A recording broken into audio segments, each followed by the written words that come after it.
Keo here from Stomv USA. I'd like to tell two stories that both made a big impact on me.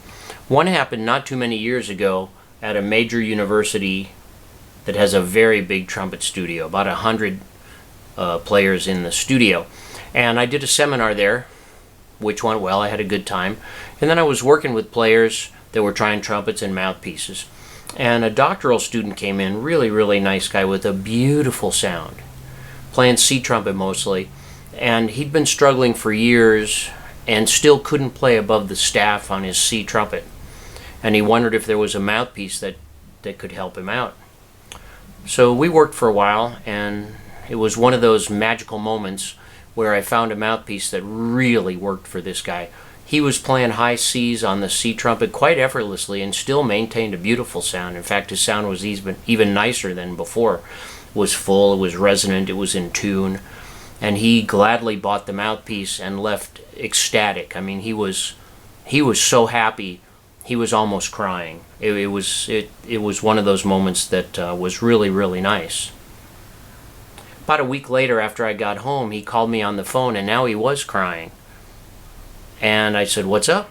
And he says, "Well, I have to return the mouthpiece." And I said, "Okay, what happened? Is it not working for you?" He says, "No, it works great, but my teacher won't let me use it." I said, "Really?" I said, "What did he think of the sound?" He said he wouldn't even listen to me play it. He looked at it and said that it wasn't acceptable, and that I should buy the mouthpiece that he said that he was playing, and he thought I should get that mouthpiece. And I said, "Well, it's up to you." And again, the poor guy was in tears, and he sent the mouthpiece back. And it reminded me about when I was in college at the University of Hawaii, and I was certainly not a classical player. I mean, I played in the concert band, but my focus was I wanted to play lead in the jazz band.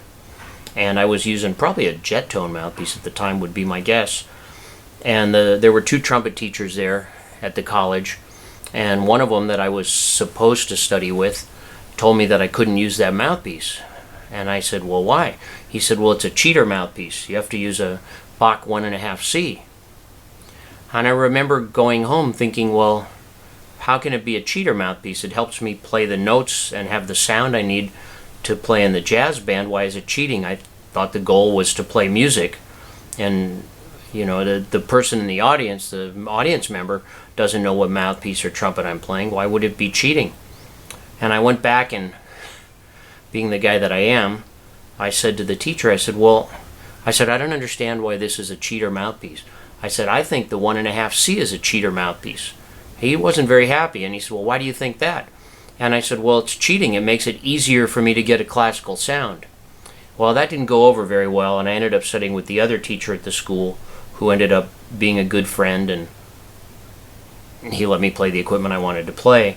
And it made me realize a few things. That one, I mean, I don't believe there's a cheater mouthpiece. You use the right tool for the job. A Bach 1.5 C or a big mouthpiece might be correct for playing classical music, and a smaller or a different, more efficient mouthpiece might be better for, you know, playing lead in a big band or playing commercial music. And I thought about that when this poor guy from the university, the graduate student, had to return the mouthpiece. And I understand that you have to study from your teacher, but if you're going to be a trumpet player, you need to engage in some independent thinking as well. And you have to weigh the benefits versus the cons of something your trumpet teacher is saying versus something that works for you. I mean, let's face it, trumpet players are typically not very timid. I mean, we use trumpet to play charge going into battle, not the clarinet. So I leave you with that. Independent thinking. In my opinion, it's a good thing. Have a great day.